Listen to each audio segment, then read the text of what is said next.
নদিয়ার শান্তিপুর পৌরসভার 16 নম্বর ওয়ার্ডের স্টিমারঘাট এলাকায় এক গৃহস্থ বাড়ির রান্নাঘর থেকে পূর্ণবয়স্ক বিষধর চন্দ্রবোড়া সাপ উদ্ধারের ঘটনায় এলাকায় চাঞ্চল্য ছড়ায়। আজ বেলা 1টা নাগাদ বিশ্বজিৎ বিশ্বাসের রান্নাঘর থেকে হঠাৎই দেখতে পান উনুনের ভেতর কুণ্ডলি পাকিয়ে রয়েছে একটি বড় চন্দ্রবোড়া সাপ।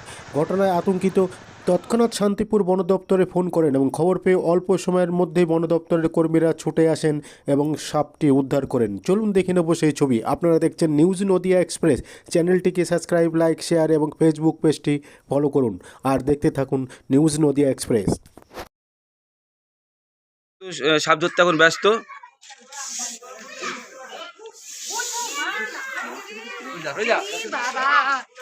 এই যে দেখতেই পাচ্ছেন, এই যে সাপ কিন্তু ধরা হয়ে গেছে।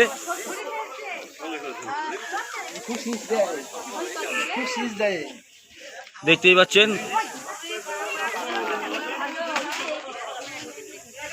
একটা চন্দ্রবোড়া সাপ।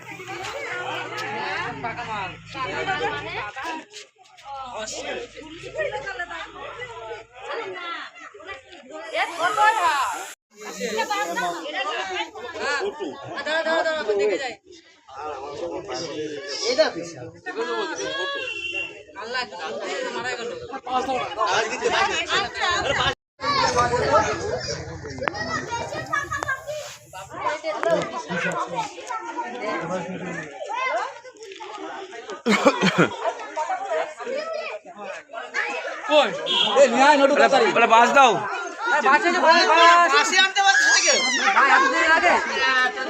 হয়তো নিয়ে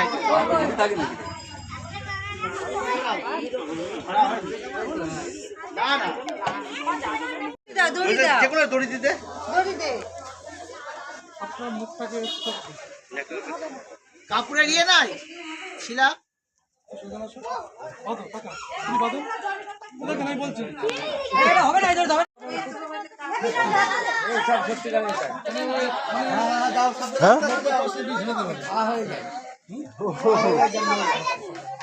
আর থাকে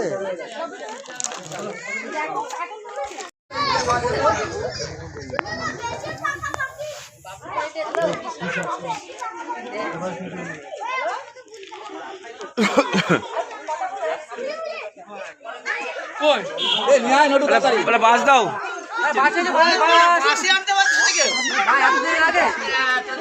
হয়তো নিয়ে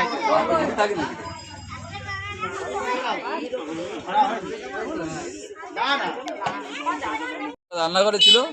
রান্নাঘর থেকে থাকার পরে বন দপ্তরকে ফোন করলাম, ওরা খুব তাড়াতাড়ি চলে এসে ধরে নিয়ে গেল। আমার খুব ভালো লাগলো, খুব ভালো হয়েছে। সাপটা দেখার পরে কত আতঙ্কে ছিলেন আপনারা? খুব আতঙ্কে ছিলাম আমরা। সাপটা কি সাপ? রান্না খাওয়া বন্ধ হয়ে গেল, বুড়া সাপ। ভাই রান্না খাওয়া বন্ধ হয়ে গেছিল? হ্যাঁ, একদম রান্না খাওয়া বন্ধ হয়ে গেছিল। তাহলে এবার আতঙ্ক মুক্ত তো আপনারা? খুব মুক্ত হয়েছে, ভালো হয়েছে। সাপ ধরে নিয়ে গেল বন দপ্তর। নিয়ে গেল। এই জায়গাটার নাম স্টিমারঘাট। আপনার নাম? বিশ্বজিৎ বিশ্বাস।